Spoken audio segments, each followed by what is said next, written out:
बिस्मिल्लाहिर्रहमानिर्रहीम अस्सलाम वालेकुम। दोस्तों, वेलकम टू माय चैनल। दोस्तों, आज मैं आपके लिए एक बहुत अच्छी इंफॉर्मेशन वीडियो लेके आया हूँ और होपफुली ये वीडियो आपके लिए बेनिफिट भी होगी। दोस्तों, अक्सर हम लोग यूरोप जाने की ख्वाहिश रखते हैं और ऐसे कंट्री में जाना चाहते हैं जहाँ पे हम लोग हमें वीज़ा आसानी से मिल जाए और हम लोग वहाँ पे सेटल हो जाए। तो ऐसे एक कंट्री है जिसका नाम है चेक रिपब्लिक। ये पहले इसका नाम पहले चीकू स्लोवाकिया था, तो बाद में इसका नाम जो है वो चेक रिपब्लिक रखते गया। तो दोस्तों, आज मैं आपको बताऊंगा कि आप इसका जो लॉन्ग टर्म वीज़ा है बिजनेस कैटेगरी का, वो आप कैसे अप्लाई करते हैं, उसके डॉक्यूमेंट्स क्या-क्या हैं और उनकी रिक्वायरमेंट्स क्या-क्या हैं। तो सबसे पहले जो लॉन्ग टर्म बिजनेस वीज़ा है, ये उन लोगों के लिए है जो वहाँ पे जाके कोई छोटा-मोटा कारोबार करना चाहते हैं। मिसाल के तौर पे कोई मोबाइल की शॉप खोल लें, कोई छोटा-सा कैफ़े खोल लिया, कोई छोटा-सा एक रेस्टोरेंट खोल लिया या कोई कंसल्टेंसी, कोई बिज़नेस कंसल्टेंसी दे रहे हैं आप, तो वो आपने वो खोल ली। तो इस तरह के आप छोटे-मोटे कारोबार वहाँ पे आप कर सकते हैं ईज़िली, ठीक है? कोई इतनी हैवी इन्वेस्टमेंट रिक्वायर्ड नहीं, आप वहाँ पे 5-10 लाख से भी आप जो है वो बिज़नेस स्टार्ट कर सकते हैं वहाँ पे। तो इसका जो लॉन्ग टर्म बिज़नेस वीज़ा है वो इस तरह है कि मतलब इस वीज़े पे आपने जब अप्लाई करना है तो आपको जो है you really have to committed in doing the business, ठीक है? आपको बिज़नेस जो है वो हर हाल में करना है। तो ये नहीं है कि आप वीज़ा लगा दिया, पाकिस्तान से निकल गए और जाके वहाँ पे जो है वो कुछ और कर रहे हैं, नहीं। आपका रेज़िडेंस परमिट जो है वो आप इसी बेस पे वो रिन्यू होगा कि आपने कि क्या एक्टिविटीज़ रही हैं, आपने टैक्स कितना पे किया है, आपने बिज़नेस में कितना रेवेन्यू जनरेट किया है, ठीक है? ऑल्दो इसमें कोई रिक्वायरमेंट नहीं है, लेकिन इमिग्रेशन वाले जब आपका वीज़ा रिन्यू होता है, जब आपका रेज़िडेंस कार्ड मिलता है, तो वो ये चीज़ें जो हैं वो देखते हैं। अच्छा, इसको अप्लाई करने का तरीका ऐसा है कि सबसे पहले आपने जो है पहले अपना एक ट्रेड लाइसेंस के लिए अप्लाई करना है, ठीक है? ट्रेड लाइसेंस को अप्लाई करने के लिए जो डॉक्यूमेंट चाहिए, एक तो आपका वैलिड पासपोर्ट हो जाएगा, ठीक है?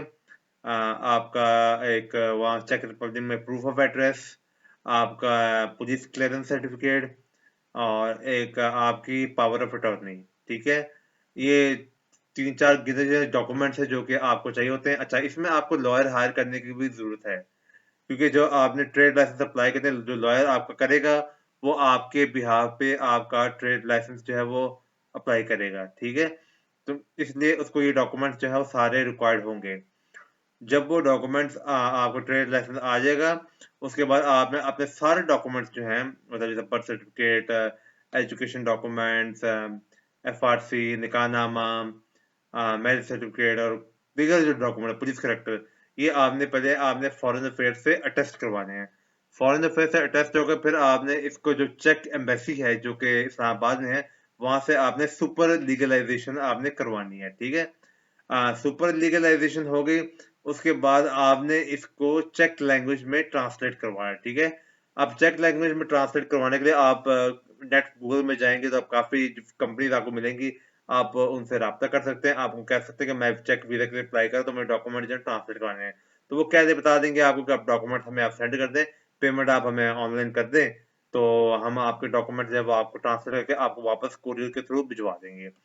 अच्छा, जब आपके पास आपकी अटेस्टेशन होगी, आपकी सुपर लीगलाइजेशन होगी चेक एम्बेसी से और आपके डॉक्यूमेंट ट्रांसफर हो गए, तो उसके बाद आपने एप्लीकेशन फॉर्म जो वो फिल करना है। वो फॉर्म का उसका मैं लिंक मैं आपको डिस्क्रिप्शन में भी दे दूंगा।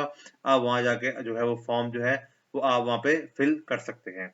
उसके बाद फिर आपने जब फॉर्म फिल करके आपने एम्बेसी को ईमेल करनी है, आपने एम्बेसी से अपॉइंटमेंट लेनी है।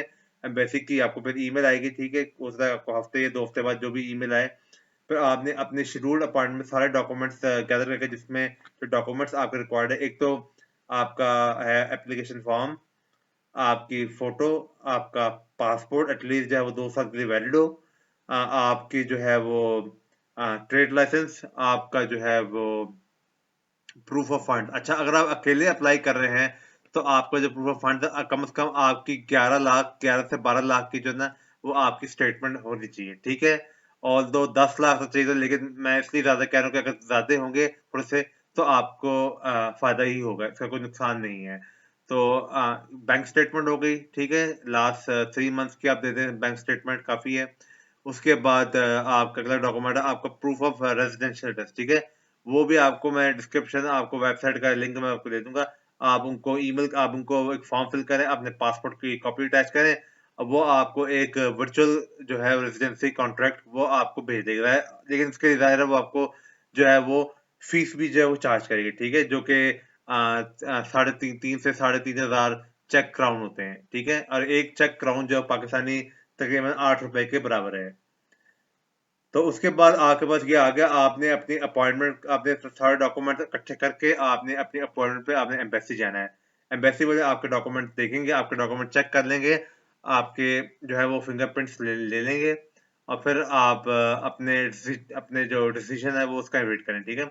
आपको वो एक रसीद दे देंगे, उसमें आप जाके ऑनलाइन अपनी एप्लीकेशन का, जो उनकी मिनिस्ट्री ऑफ इंटीरियर की वेबसाइट है, वहां पे जाके अपनी एप्लीकेशन का स्टेटस जो है वो आप चेक भी कर सकते हैं। तो उसके बाद ये हो गया। उसके बाद आपने जब आपका 90 डेज का प्रोसेस है ये, उसके बाद फिर जब आपका अप्रूव हो जाता है, तो उसके बाद आप जो है वो वीज़ा आपको एम्बेसी वाले कहेंगे आप पासपोर्ट जो है वो आके ले लें। तो उसके बाद आपने एक और चीज़ है, आपने हेल्थ इंश्योरेंस भी करवानी है, ठीक है। हेल्थ इंश्योरेंस का इस तरह है कि आपने ये हेल्थ इंश्योरेंस जो है ये वीजा अप्रूवल के बाद है, ठीक है, उससे पहले आपने जो है वो बिल्कुल नहीं करवानी। अच्छा, ये आपका हो गया। उसके बाद आपने क्या करना है कि जब आपका वीजा अप्रूव हो गया, आपने हेल्थ इंश्योरेंस दिखाई, आपका वीजा लग गया, तो उसके बाद फिर आप इजीली जो है वो आप ट्रैवल कर सकते हैं। आप टिकट बाय कर ले, वन वे टिकट चाहिए आपको, रिटर्न टिकट की बिल्कुल जरूरत नहीं है। तो इनिशियल जो वीजा है आपका इश्यू होगा 1 साल का। उसके बाद फिर आप क्या आप रिन्यूअल के लिए अप्लाई करेंगे, आपकी एप्लीकेशन रिव्यू करेंगे कि आपने भाई 1 साल में क्या कारोबार किया है, क्या है। अगर वो सेटिस्फैक्टरी आपका कारोबार सही है, आप कुछ रेवेन्यू जनरेट कर रहे हैं, इतना ज्यादा भी नहीं आपने करना, ठीक है ना, मतलब ये से कोई फिक्स अमाउंट नहीं है, लेकिन आपने प्रूव करना है कि भाई आप बिजनेस कर रहे हैं, ठीक है, आप एक्टिविटी में इन्वॉल्व हैं किसी तरीके से। तो उसके बाद फिर आपका रेजिडेंट परमिट आपको मिल जाएगा 2 साल का, ठीक है। उसके बाद फिर ये आपको दोबारा 2 साल का फर्दर आपका दोबारा फिर रिन्यू हो जाएगा। तो इस सब 5 साल आपको हो जाएंगे, और आप जो है 5 साल के बाद जो आप वहाँ की परमानेंट रेजिडेंसी जो है वो अप्लाई कर सकते हैं, ठीक है। तो 5 साल के बाद आप पीआर होल्डर हो गए। अच्छा, जब आप यहाँ से जो आपका इनिशियल स्टिकर लगेगा, उसमें यह है कि आप दूसरे जो शेंजन कंट्रीज हैं वो आराम से आप घूम सकते हैं, इजीली आप घूम सकते हैं विदाउट एनी वीजा, ठीक है। मैक्सिमम 90 डेज से ज्यादा आप उस कंट्री में नहीं हो सकते। मिसाल के तौर पे चेक रिपब्लिक का जर्मनी, ऑस्ट्रिया और पोलैंड के साथ बॉर्डर लगता है, तो आप मतलब आप और भी कंट्री में जा सकते हैं, लेकिन ये जिनके साथ बॉर्डर लगता है, तो आप मैक्सिमम 90 डेज में आप से ज्यादा आप नहीं स्टे कर सकते, ठीक है। तो उसके बाद आप चेक की पीआर मिल जाती 5 ईयर्स के बाद। आप उसके बाद 5 साल के बाद आप चेक के पासपोर्ट के लिए आप अप्लाई कर सकते हैं। अच्छा, इसमें आप एक बात बताते चलूं कि अगर आपने पीआर अप्लाई करनी है, तो आपको जो है वो चेक की जो A1 लेवल लैंग्वेज जो कि बिल्कुल बेसिक है, उसका आपको टेस्ट देना होगा। तो वो ये चले, आप जब अभी काम करेंगे आप चेक लैंग्वेज आराम से सीख जाएंगे, तो ये आपने टेस्ट आपको देना होगा, ठीक है।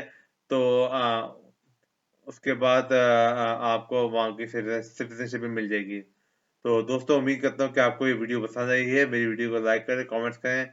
अगर कोई चीज़ आपको समझ नहीं आ रही, तो आप मुझसे हेल्प ले सकते हैं, मैं आपको इंशाल्लाह गाइड कर दूंगा, कोई मसला नहीं है।